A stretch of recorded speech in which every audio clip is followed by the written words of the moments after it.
Olá a todos e todas, eu sou a professora Manuela Carneiro Roland, sou professora de estudos da Ordem Internacional de vocês, sou professora também de Direitos Humanos no mestrado, Direitos Humanos Fundamentais na graduação e coordeno o OMA, Centro de Direitos Humanos e Empresas, que existe desde 2012 na Faculdade de Direito. Gostaria aqui de dar as boas-vindas a esse semestre meio surreal, né, que se coloca no início, no meados, melhor dizendo, de dezembro, para nós conseguirmos realmente terminar esse ano letivo, que vai se estender até 22 de março. Vivemos uma situação atípica, inusitada, né? Enfim, a comunidade internacional, todo o planeta, né, está sofrendo com esses desafios impostos pela pandemia do Covid-19. Claro que são desafios ainda maiores no Brasil, tendo em vista uma série de fatores e que requer da gente muita resiliência, muita força, muita capacidade realmente de persistência, né? E eu entendo que possa ser um grande desafio, tanto físico quanto especialmente mental, para vocês darem continuidade a esse ano, nesse semestre, agora que se inicia num momento tão, né, complicado, né, para a gente em dezembro. Mas é o que a gente pode fazer, né, para realmente não ser vencido pelo caos, né? E a universidade tomou essa decisão e nós vamos dar aí prosseguimento ao ano letivo. Eu, pessoalmente, também sinto falta, né, do contato humano, do contato com os alunos, com as alunas, com meus pesquisadores, e eu acredito que se a gente realmente, né, houver aí um esforço, uma cooperação internacional, a gente consiga ter acesso a uma vacina e em breve possamos estar juntos, juntas, aí, né, ano que vem, talvez no segundo semestre, vamos pensar positivamente. E aqui então eu vou fazer uma breve apresentação, tá, da disciplina Estudos da Ordem Internacional, uma disciplina de fundamentos. Ela por isso está nessa fase um pouco assim ainda de transição, né, de uma disciplina que era ofertada no 8º período, Direito Internacional Público, e com essa compreensão que pela carga horária limitada que ela teria e tendo em vista seu propósito, ela deveria estar posicionada nisso que seria mais o início do curso, então poderia já estar ser ofertada para alunos logo no início da graduação, a partir do 2º período. Então, o que acontece é que nesse momento de transição nós temos tanto alunos do 2º quanto do 8º períodos cursando, por isso que nós temos uma comunidade aí maior de alunos matriculados, né, na disciplina e que acho que deve acabar justamente no próximo ano, né, criando condições melhores, inclusive pedagógicas, metodológicas, para a gente realmente, né, poder torná-la mais produtiva. Mas por isso, até pelo desafio que temos com o número de alunos e alunas, a gente tem aí menos recursos a serem desenvolvidos ou disponibilizados, né, em termos de avaliação, enfim, que possam tornar inclusive a disciplina um pouco mais viva para a gente, ainda mais sendo uma disciplina que supostamente tem um objeto um pouco mais distante, né, abstrato, como a ordem internacional. Estão explicando um pouco essa situação, né, do número maior de alunos matriculados, de discentes. Outra questão diz respeito à denominação. Então, uma disciplina de fundamentos que foi reformulada na reforma da matriz curricular do direito, teve uma redução também de carga horária, mas ao mesmo tempo era uma aula, né, conjunto, quer dizer, uma aula de 3 horas seguidas em que a gente discutia aí os fundamentos do direito internacional público, mas que eu preferi denominar de estudos da ordem internacional, porque ela serve a uma problematização em grande medida, não só ficar falando de fundamentos do direito internacional público, mas eu acho que responder a uma grande indagação que às vezes é colocada, muitas vezes até como crítica ao direito internacional, que seria em que medida o direito internacional público é realmente um fator de fundamentação, de consolidação da ordem internacional, ou seja, em que medida os sujeitos do sistema internacional, os sujeitos reconhecidos pela ordem internacional, guiam as suas ações, né, com base no direito internacional. Será que outros fatores, como fatores políticos, econômicos, militares, não seriam mais importantes? Realmente, os sujeitos, eles tomam né, digamos assim, suas decisões, eles formulam suas ações com base nas normas existentes ou esses outros fatores de poder acabam sendo mais relevantes? Isso para muitos faz com que o direito internacional seja um direito menor, que teria aí uma capacidade coercitiva um pouco mais frágil e, portanto, não teria tanta relevância ou não nos afetariam tanto, né? Não seria algo que realmente estaria ligada à nossa conduta, seja no âmbito interno ou internacional. E eu acho que responder essa pergunta, entender, abordar o direito internacional a partir da nossa capacidade de responder essa pergunta, torna um pouco mais interessante, né? Revelando tanto nós as dificuldades ou por que muitas vezes realmente a norma, o direito internacional é suplantado por questões políticas, econômicas e militares, é uma questão importante e válida. E às vezes também como é que o direito internacional se manifesta nós não vemos, nós temos às vezes até digamos assim, displicência, né, de não considerar e não estudarmos normas que estão aí determinando a nossa vida, a nossa capacidade de incidir e obviamente na esfera internacional, garantindo recursos, garantindo cooperação. Agora o enfrentamento da Covid é um deles, o posicionamento inclusive nós com países em desenvolvimento, né? Teríamos que contar muitas vezes com sistemas de tomada de decisão multilaterais baseados no direito internacional e muitas vezes, né, damos pouca atenção a isso. Isso nos enfraquece internacionalmente, nos coloca numa posição às vezes de maior vulnerabilidade, até por, né, uma certa má compreensão ou desconhecimento no sentido né, até político, né, do direito internacional, por não acreditarmos realmente na sua capacidade de influência. Obviamente que muitas vezes ele não é levado em consideração, mas muitas vezes sim é, e isso faz parte do jogo, né, das regras do jogo, não é nada, digamos assim, aleatório. Nós vamos entender justamente por quê. Por que o direito internacional muitas vezes é um elemento fundamental e muitas vezes não para a tomada de decisão no âmbito da sociedade internacional, da comunidade internacional, e acaba sendo muitas vezes um fator de maior ou menor importância na consubstanciação disso que é chamado de ordem internacional. Então a pergunta guia que vai nos nortear até o final do semestre é essa, né? Em que medida o direito internacional é realmente levado em consideração para a tomada de decisão dos sujeitos na ordem internacional, no sistema internacional? Então, em que medida influencia a formulação da ordem internacional? E se não, por quê? Né? Se menos do que deveria, por quê? Em que medida isso faz parte, inclusive, de algo intrínseco ao próprio direito internacional, a gente vai ver, mas não faz deles menos direito. E talvez ele esteja menos distante da natureza do que seria o direito interno, o direito doméstico, do que a gente imagina. Tá? Então a gente vai discutir tudo isso, apresentando o direito internacional, nos aproveitando o tempo todo dessa provocação, dessa pergunta guia. Ok?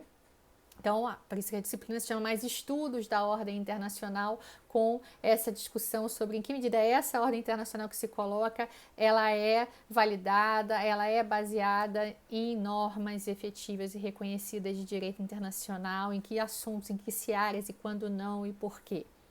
Tá? Essa é uma disciplina que vai ser lecionada eminentemente assincronamente, né? Então eu vou deixar aqui as aulas gravadas. A carga horária ela vai ser o tempo todo dividida entre os vídeos que eu vou deixar e textos que vão ser disponibilizados para que vocês leiam, tá? Eu vou dar algumas aulas síncronas. Tudo isso está colocado já no plano de aulas que vai ser disponibilizado aí na plataforma do Google Classroom. Então vocês vão saber já de antemão os dias das aulas síncronas, que vão ser muito poucas em razão da dificuldade aí que eu observei no semestre passado para todos assistirem sincronamente realmente essas matérias, essas aulas, tá? A primeira aula eu acredito que vai ser 11 de janeiro, quer dizer, vai ser a segunda aula depois do início, né, do ano 2021, tá? Do semestre em janeiro de 2021, para justamente vocês se prepararem aí o melhor possível para assistirem essas aulas e terem minimamente um contato ali, poderem falar comigo, né, ter um contato mais próximo mesmo que virtual comigo, pelo menos sincronamente. Mas elas vão ser, em sua maioria, aulas assíncronas deixadas na plataforma.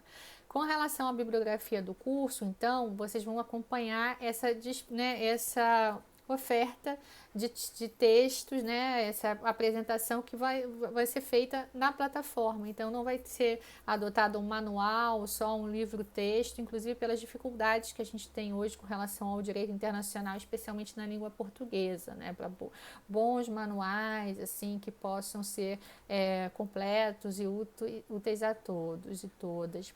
Eu, assim, para aquele que realmente quer adquirir de forma bem pragmática, né, um manual de direito internacional público, eu recomendo o curso de direito internacional público do professor Valério Mazzuoli, que eu percebo que ele é muito adotado em concursos públicos, em outros certames, então eu acho que é uma bibliografia que pode ser útil para a aquisição, tá, de vocês, caso haja realmente interesse. E mais, né, as aulas, no meu caso aqui, a disciplina ela é organizada e as aulas vão ser fundamentadas com o apoio de textos que eu vou deixando esparçadamente no decorrer do semestre na plataforma Google Classroom para vocês acompanharem. Com relação às avaliações, vão ser 3 avaliações naquele sistema de soma, né? Então, 2 avaliações valendo 40 pontos, uma avaliação valendo 20 pontos. As 2 avaliações valendo 40 pontos vão ser justamente do tipo teste de verificação de conhecimento, mas vão ser assíncronas. O que acontece? Eu vou deixar uma semana antes do prazo de entrega na plataforma aquele que seria o modelo da prova e vocês vão poder realizá-la em grupo, tá? Esse grupo, assim como a disponibilização, acompanhamento de vocês, né, a disponibilização dos textos, eles vão ser montados e organizados com a ajuda das monitoras, Aline e Pietra, que vão ser muito importantes, vão nos auxiliar muito, inclusive por conta, né, desse distanciamento que nós temos nesse ambiente virtual, para que vocês possam aí se orientar e seguir a disciplina da melhor forma possível. Então, eles vão ser deixados, né,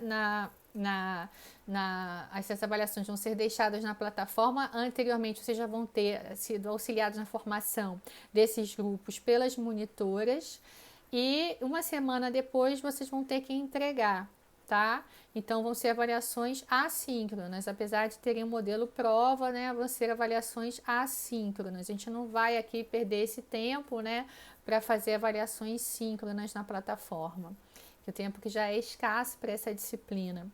E outra questão importante é que, e é muito importante que vocês, portanto, acompanhem esse processo. Caso vocês não tenham realizado essa atividade no prazo e no grupo estabelecido, no dia do prazo de entrega, né, vocês vão ter que comunicar até no máximo esse dia limite do prazo de entrega da atividade, naquele dia que era previsto para entrega. Vocês terão que comunicar às monitoras que vocês não realizaram e vai ser entregue então uma outra atividade para vocês realizarem, mas no caso individualmente, né? A atividade no seu curso natural, assim, né, inicial, da forma como estava previsto, seria em grupo, mas no caso de uma segunda chamada, ela vai ser direcionada ao aluno ou aluna para ser entregue individualmente, né? Se realizada individualmente, entregue uma semana depois, tá? Então, sempre essa dinâmica de mais ou menos uma semana para a realização de atividades, sendo, né, na sua data agendada inicialmente ou na segunda chamada. Mas percebam, vocês têm que comunicar às monitoras que não realizaram no prazo, no grupo, como estabelecido, e vai ser, então, direcionada a atividade e vocês vão realizar individualmente. Quem não comunicar não vai realizar a segunda chamada. Isso está colocado, inclusive, por escrito no plano de aulas, né? Salvo casos excepcionais, né, de internação, dificuldade de comunicação, que vão ter que ser justificados e estão contemplados no RAG, tá? Então, essa é a dinâmica importante. Nós temos, então, esses 2 TV6, que é um modelo tradicional, que vocês já conhecem, tá? Modelo prova, né? E nós temos um teste de leitura valendo 20 pontos, 2 TV6 40 e esse teste de verificação, esse teste de leitura valendo 20. Qual a diferença entre o TVC e o teste de leitura? O teste de leitura, o próprio nome já indica, vai ser dado, né? Vai ser disponibilizado um texto e vocês vão responder também em grupo 2 questões, cada uma valendo 10 pontos, justamente atinentes ao texto em si. Então, você é uma pergunta, o que o autor ou a autora quis dizer, como ele trabalhou, ela trabalhou esse determinado tema, diferente das provas em que a resposta ela tem aí, né, um espectro mais livre de fundamentação, não é? Você não precisa dizer, eu não vou perguntar o que o autor ou a autora pensa sobre tal assunto, não. No caso do teste de leitura, sim, é um teste para verificar a leitura realmente do texto. Tá? Então, essa é a diferença entre o teste de leitura e a prova ou teste tradicional de verificação de conhecimento. Esse teste de leitura vai valer 20 pontos, também vai poder ser feito em grupo e entregue uma semana depois de apresentado o texto, vocês vão entregar. E também, quem não fizer, da mesma maneira, tem que comunicar no dia, que é a data de limite de entrega, para as monitoras, e as monitoras então vão apresentar um outro texto, e aí individualmente vocês vão responder 2 questões valendo 10 pontos cada uma, tá? Então, essa basicamente vai ser a dinâmica da disciplina, né? A gente espera manter comunicação com vocês, entendendo, na medida do possível, todas essas dificuldades, né, físicas e emocionais com relação ao momento que nós estamos passando. E a gente espera também, do outro lado, que vocês estejam acompanhando sempre na plataforma, acompanhando né, digamos assim, as datas das atividades, a disponibilização dos textos, e a gente possa ter aí uma condução, eu acho que relativamente tranquila da disciplina até 22 de março de 2021. Então, essa era mais um primeiro contato de apresentação, né, de estudos da ordem internacional, querendo dar aí as boas-vindas a todos e todas e desejar também um bom final de ano, Natal, Ano Novo. E nós começamos já, agora já tem um texto disponibilizado para a gente começar a disciplina logo dia 4, efetivamente, né, dia 4 de janeiro de 2021. Ok? Então, um forte abraço a todos e todas. Até lá!